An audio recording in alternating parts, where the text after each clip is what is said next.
او عتبه پلار چې عتبه د هندي پلار او د ابو سفیان د خزه نو دی اعلان وکوي چې چا رسول الله مبارک شهید ک یا حمزه شهید ک یا علی شهید ک دی د کور سو کم کو نو غیله بین شوال میا شروع ده د اسلام دویمه معرکه په شوال کې شوې ده او چې کم ځای کې شوې ده هغې ته احد ویلی شي. علامه یاقوت حموي رحمه الله په خپل کتاب معجم البلدان کې لیکي وی احد د یو غر نوم دی هغه هر چې دی د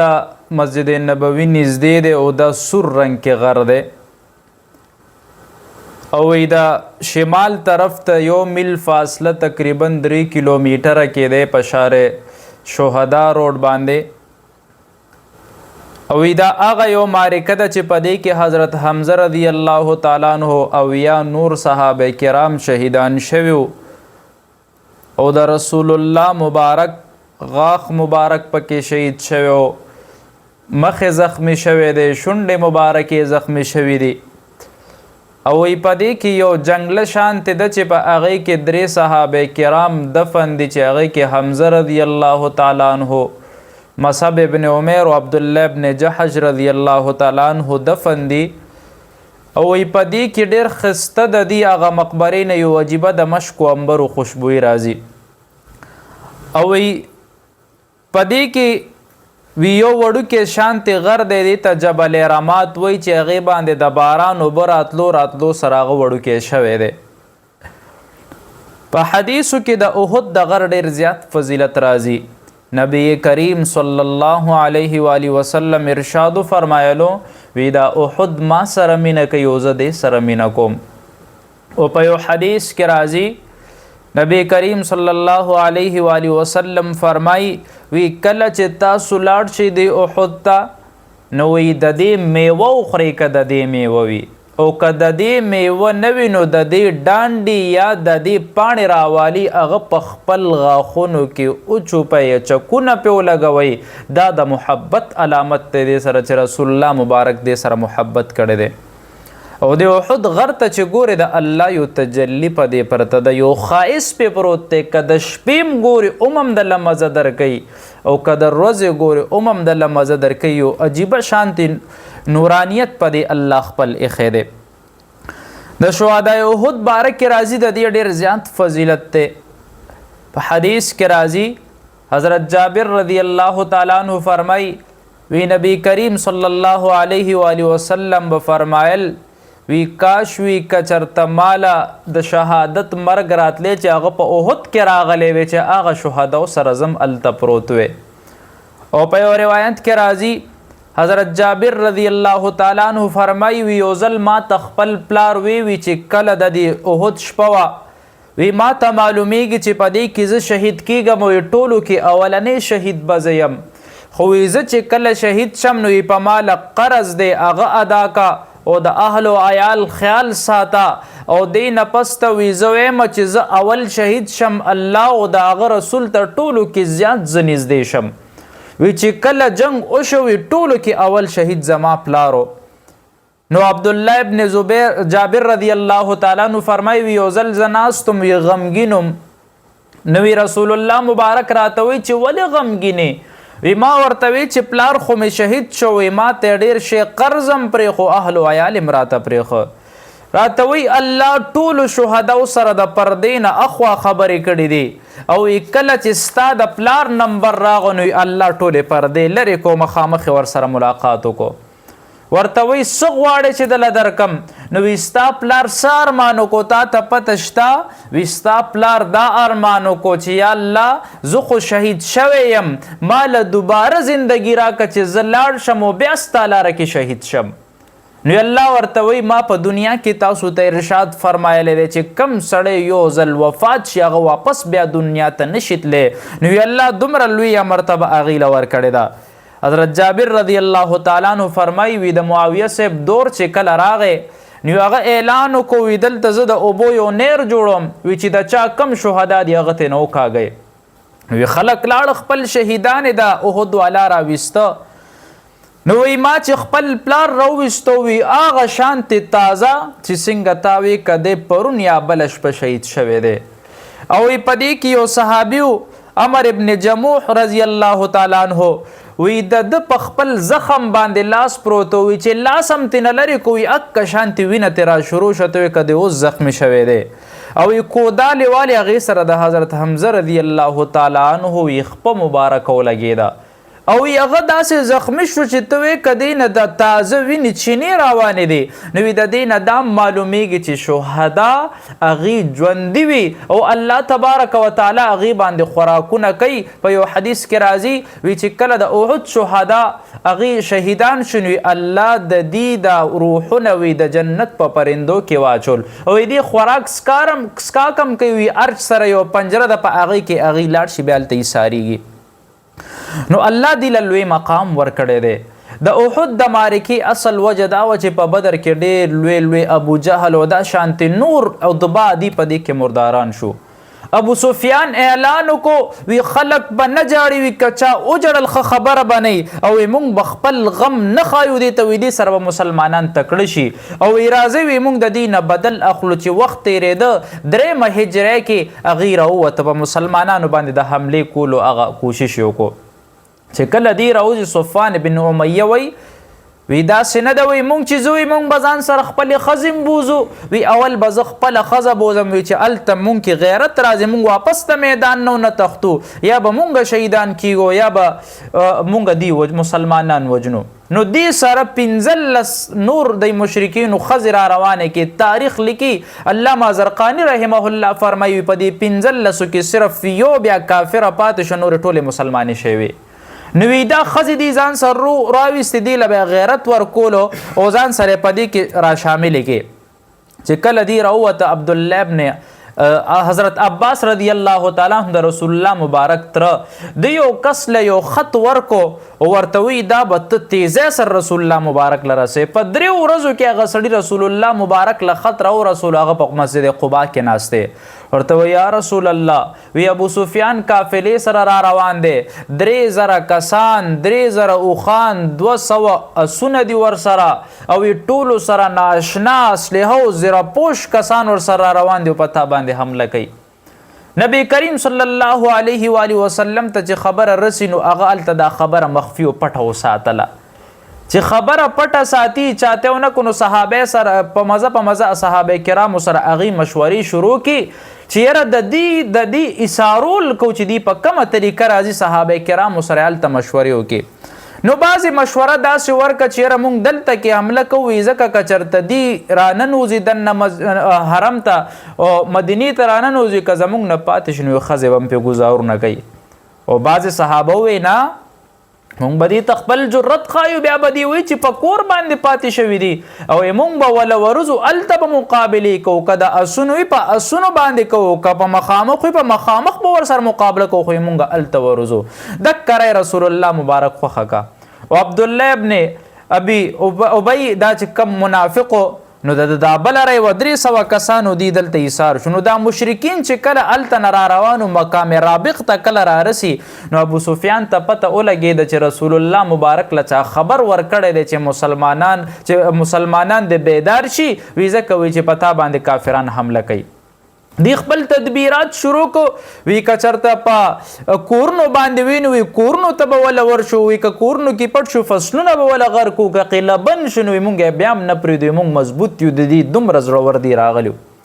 او بیا چې کله مقام ابوا ته راورسېده ابوا هغه ځای دی چې چرته د رسول الله مبارک مور بیبي دفن ده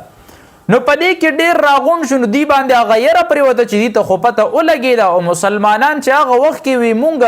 1000 هغې 314 شکست را کړی دی نو خو د هغې تعداد هم زیات دی. نو د بې غیرتوب خبرې شروع کړې وی د رسول الله مبارک وی د مور به د دې قبر نه راوکاږو که تش اډوکې وي دا به م راوکاږو او بیا که زمونږ دا ښځې هغه ونیوي نو مونږ به خلکو ته په مکه کې څه وایو وی مونږ خو بې عزته کېږو چې یاره زمونږ نه ښځې ایسارې کړي دي وی بیا به که د مور فنبرداره بچی وي چې څنګه هغه وایي چې زه یم نو بیا به ورته وایي د مور اډوکې دي پکار دي او وی که ستا په هغې کې دا ښځې ځان ته ایسارې نو دی چې ابو سفیان ته وی ابو سفیان ورته وی په ارام کښېنې وی بیا زمونږ هغه نور چې کم مړي زمونږ په دې بنو خزاعه او بکر کې پراته دي نو هغې به زمونږ مړي بار راوغورځي چې تاسو خو دومره بې غیرتي بس د دې طرف نه روان شو په چې کله ورسېده د مدینې منورې ته نږدې شو نو خپل هغه لښکر پیلاو کو خپل هغه فصلونه د مدینې منورې د صحابه کرامو کټ کسې په ځناور وخوړه سي خپل استعمال کې راوسته مسلمانان ورته ډېر زیات غوسه په دې روز کې رسول الله مبارک یو خوب ګوري کله چې خوب وکړه صحابه کرام را جمع کړي دي وی ما بیګا خوب وکړه او په خوب کې مې دا وکړه چې ما سره یو مضبوطه ذره ده زیره او یو مضبوطه زیره چې دا هغه دا یو ده د هغې نه مراد د مدینه منوره ده او دویم مې پکې خپله توره ذوالفقار وکړه چې د هغې څه حصه ماته شوې ده صحابه ته تپوس کوي د دې څه مراد دی وی زما د اهل بیت نه به څوک شهید کیږي او بیا مې وکړه چې یو لوی ځناور دی غوا د هغه ذبح شوې ده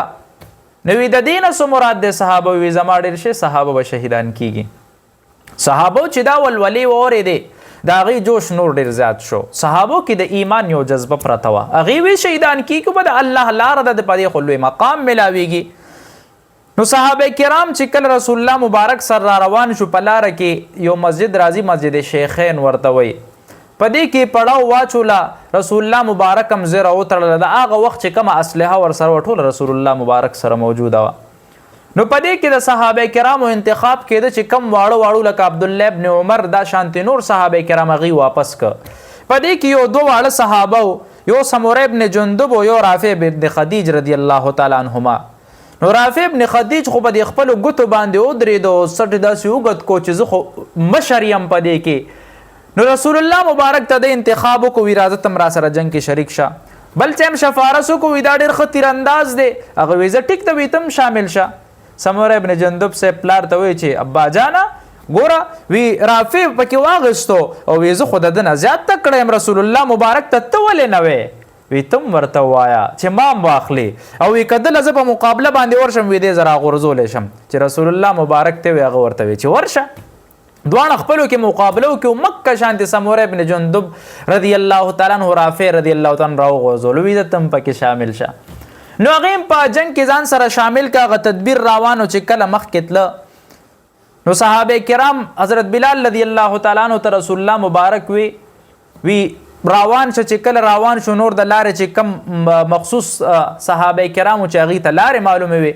هغې چې کله ورسېده نو هم د کم مشرکینو دې سره نږدې پاتې شو بلال صاحب ته وی چې ته اذان وکړه چې اذان یې وکړو سهار شو نو جنګي تدبیرونه شروع شو مشرکینو خو ټول ځایونه نیولي نو دې وخت کې طلحه بن ابي طلحه دا یو مشرک و ډېر زیات بهادر و د وی څوک مسلمان شته وی چې راپاسي هغه ما جهنم ته وغورځي چې څنګه تاسو وایي وی صرف خبرې کوي زما د مقابلې څوک نشته حضرت علی رضی الله تعالی عنه لکه د ازمري پې ورو دانګل کله چې ورغو نو د ټول ځان یې په زیره کې پټ کړی هغه چې په دې سر ولې یو غزار ورکه نو د هغه زیره ماته شو په سر یې زخم راغو ټول په وینو کې لت پت شو رسول الله مبارک ډېر خوشحاله شو مسلمانانو نارې ولګولې په دې کې مخکې جنګ روانو د جنګ مختلف تدبیرونه تله په دې کې دا مقام ډیر زیات ګرم شو چې کله مقام ګرمیږي نو رسول الله مبارک یو صحابي دی هغه ته وی چې ته عبدالله ابن جموح رضی الله تعالی عنه دی یا بل لاس صحابي دی هغه سره 50 صحابه کرام تیرانداز نور کوي تاسو په دې جبل رمات باندې کینی جبل رمات هغه دی چې کم ځای تیراندازي کیږي دا په دې میدان کې دی وړوکی شانتې غر دی دا شانتې غر دی چې په دې باندې ودرېږي نو ټول د احد میدان ته نه ښکاري لکه څنګه سړی په ونه باندې اوچت وخېږي او داسې د دې دا کاڼي داسې دي لکه څنګه دا کلیجي چې وي او داسې سوکېدار کاڼي دي په دې غر باندې نو دلته صحابه کرام ګیر چاپېره ودرول چې بهر نه څوک حمله کړي نو تاسو به په دې باندې تیراندازي کوئ چې په اسونو راځي که هر څنګه راځي بس کېږي به صحابه کرام ناست دي هلته کله چې میدان ګرم شو صحابه کرامو داسې کوترماري په دې مشرکینو کې وکړه چې د دې ملا ماته شوه په دې کې یو صحابي دی حضرت ابو دجانه رضی الله تعالی عنه نو رسول الله مبارک وی څوک به زما توره واخلي دی پاسېدو چې یا رسول الله زه به یې واخلم د سر نه سره ټوټه ته وکړه او دې په دې صفونو کې داسې تاویږي چې هر ځای کې ځان راسي چې چا به څه خبره کوله مشرکینو دی به تو سر به یې تنوالو یو کس نه دی پرېښی یو ځای ته ورسېد چې توری داسې که هغه مه کوه هغه د ښځې اوازونه هغه ترې رسته شو یو صحابي ورته وایي ولې رسته شوې وی ځکه رسته شم وي د رسول الله مبارک د تورې بېعزتي وه چې په هغې باندې ما ښځه وجله دا صحابي هم پکې شهید کیږي حضرت ابو طلحه رضی الله تعالی عنه هغه صحابي چې کم د رسول الله مبارک د پاره هغه خپل ځان ډال جوړ کړی دی چې غشي به راتله تر دې پورې چې رسول الله مبارک به وله غشي ورکول نور صحابو ته به یې چې ورکه چې ده به غشي وویشتو رسول الله مبارک به ورته داسې کته چې په چا ورپروزي او ورته وی فداک ابي و امي وي زما مور او پلار دې په تا باندې قربان وي او چې هغه دفاع ډېره زیاته کوله تر دې پورې چې هغه دا لړه کو خپل ځان ډالو بیا به رسول الله مبارک چې کم ډکې هم راوچتولو لرګې به هم دله ورکولو ده به ویشتو الله به تینه تیر جوړ کړی داسې قربانیانې دې صحابه کرامو په هغه جنګ کې ورکې خو صحابو په خپلو کې لږ اختلاف راغو رسول الله مبارک ورته وی چې تاسو به نه راکوزیږئ نو دی وی چې جنگ ختم شو نو یولس صحابه په دې جبل رمات ایثار شو نور صحابه کرام راکوشو په دې کې چې دا نور راکوزیږي نو زرار ابن الخطاب دی هغه ټیم مسلمان شوی نو دی دا کیسه خپله کوي دی وی زه خالد ابن ولید ابو سفیان وی موږ د دې مسلمانانو نه منډې والې موږ وی چې چېرته تې وتښتو په کومه حمله وکړو چې چېرته زه مسلمان دی چېرته زه مسلمانان دي هر ځای کې مسلمانان موږ درته خلاصې نو وی ما چې کله وکته جبل رمات خالی شوی صحابه خو لاندې راکو شوي نو وی ما ورته وی ابو سفیان ته چې جبل رمات خو خالد وی خالد ابن ولید ته وی چې راځه او شا طرف نه په حمله وکړه په هغې پشمار یو څو صحابه کرام یو له صحابه کرام یو د هغې په تورو باندې مونږ هغې شهیدان که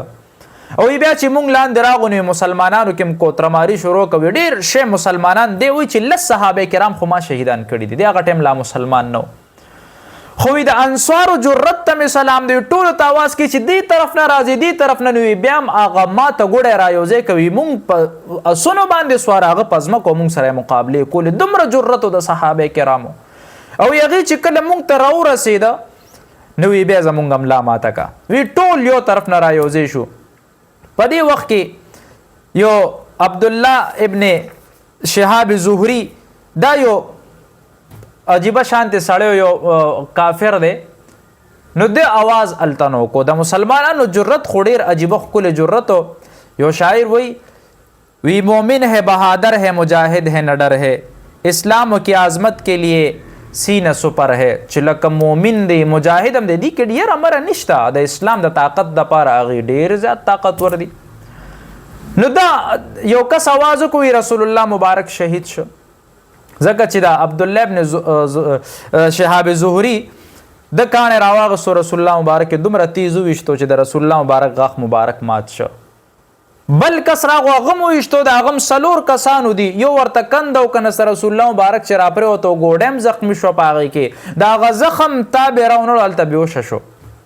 نو چې دی وی زخمی شو صحابه کرام دومره په عجیبه کیفیت کې شو چې یو بل باندې غزارونه شروع ورته پته نه لګېده ډېر عجیبه روب په دې کې اخره کې صحابه کرام راغون شو هغې وی که رسول الله مبارک شهید شو مونږ په دې زندګۍ باندې سو کوي راځي په دې حمله کو چې مونږ هم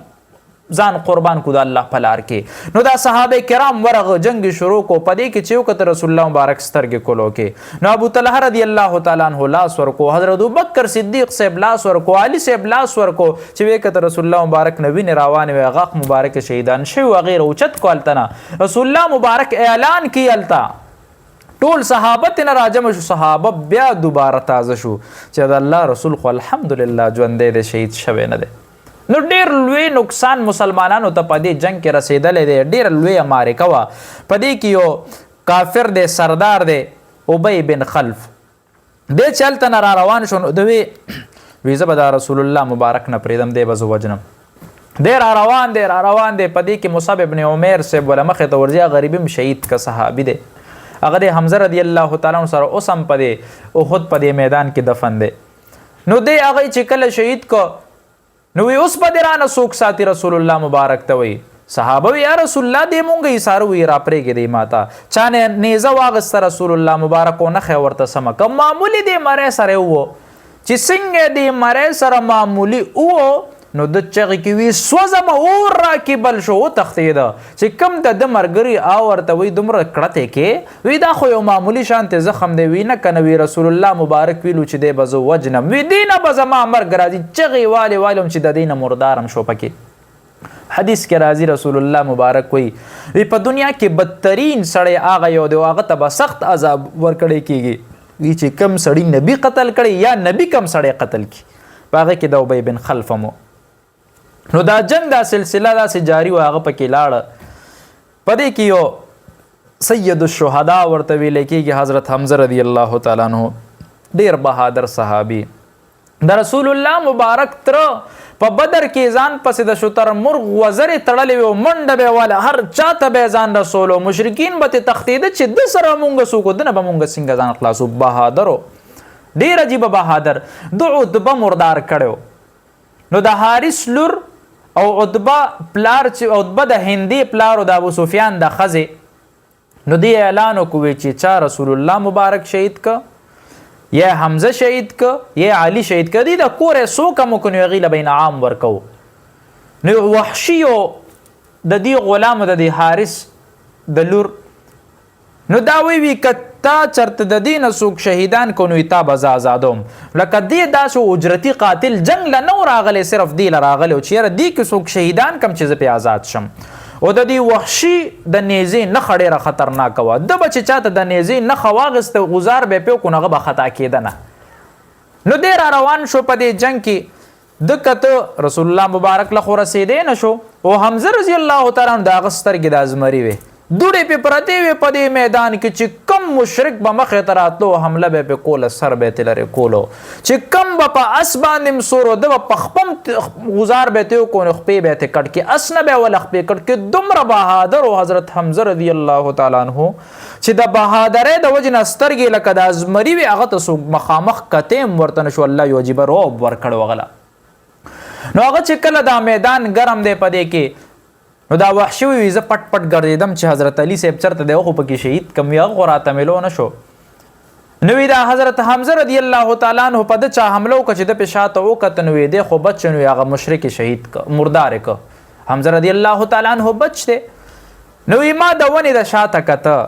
ویونه شاته زوز ګورم پټ پټ ورته ګورم دا شانتي پناکېږم ته بیا م ګورم وی چې مې کته د مخامخ ته نو وی ما په نیزه باندې غزار او کوي د نوم نلاندې وی مې او وشته نو هغه نیزه د شا طرف نه وته او ما پسې چې وکته حمله کول را منډه والوي په ما رو برا غوز خډیر او یې دم تختیدم ته دې به وش شو دا درد د وجن را پرې وته دا اغه نه بیا دې شهیدم شو او د هندي پلار مردار کړو او تبا نو وی هنده بیا راغوي د مسلو کو غوونه ته کټک پوزه ته نه کټک سترګې ته نو وسته وی چې کله جنگ ختم شو رسول الله مبارک دی شهدا او ته وکته نو هغه ډیر زیات او جړل رسول الله مبارک یې د پسر باندې باویا یا سل کسان بشیدان کوم الله بیا د خبره نه منې ک هندم بیا معاف کا خو چې کله جنگ ختم شو اسلام له برائت ملو شو لویواله ملو شو او د جنگ په ختمېدو کې رسول الله مبارک چاته وی چې تو سره وی کفن شته یو صحابي کفن ورکو حمزه صاحب پاغه کې پټ کومل ته پدې احد میدان کې دفن دی اوسم چې لاړ شي مقبره نه یو خولي خوشبو چې لاړ شي داسې خوشبو چې ما په دنیا کې چرته نه ده کتلې چې هغه قبرستان سره ودرېږي د سړی مرګ تړو شي چې هغه ځای سره ودرېږي داسې خولي خوشبو ویلته نو هغه جنگ چې کله مکمل خاتمه ته ورسېدو اسلام ته یو قوت ملو کېږي فتح مکه کېږي نو دا وحش او تختیده طائف ته چې کله طائف خلکو ایمان وروړو نو دوی چې زم شام ته زم یا بل ځای ته لاړ شم نو هلته ورته خلکو یې بېوقوفه رسول الله مبارک ډېر رحم کوونکی دی ته ورشه توبه وکړه معاف کوي دی چې کله ورغه رسول الله مبارک ته کېناسته نو رسول الله مبارک چې ده ته وکته ورته ته وحشي وي او زه وحشي یم وی زما تر دې څنګه وجل هغه راته ووایه چې ورته رسول الله مبارک ډېر وجړل ورته وی زما مخې ته مه راځه وی ما نه مخ پټوه وی ځکه وی ته چې زما وړاندې راځې نو ما ته خپل تره را یادېږي نو دی به پټ پټ ګرځېده رسول الله مبارک د وصال نه بعد مسلمه کذاب د نبوت دعوه وکړه نو دی لاړه د اکه شانتې دی وی چې د اسلام لوی لیډر مې شهید کړی د کافر لوی مجرم بم وجنم نو ما غشانت مسلمه کذاب ته وی نه خواغست وی هغه او وشته وی هغه ما مردار کړی دی نو دا جنگ په 19 شوال کې د دې اختتام شوی دی، نن 14 دی، سبا 19 شوال دی. دا میاشت په دې کې د احد د معرکه شوې ده او ډیر لوی د تاریخ جنگ څه وخت پورې مسلمانانو ته شکست ملو شوی دی. حضرت حمزه رضی الله تعالی عنه سره او یا صحابه کرام شهیدان شوی دي. داسې یو جنگ چې د رسول الله مبارک غاښونه مبارک پکې شهیدان شوی دي، هغه ته پکې ډیر زیات تکلیف رسېدلی و. نو د اسلام نواقفیت د صحابو په جرأت باندې چې هغې کومه یو مرتبه د صحابه کرامو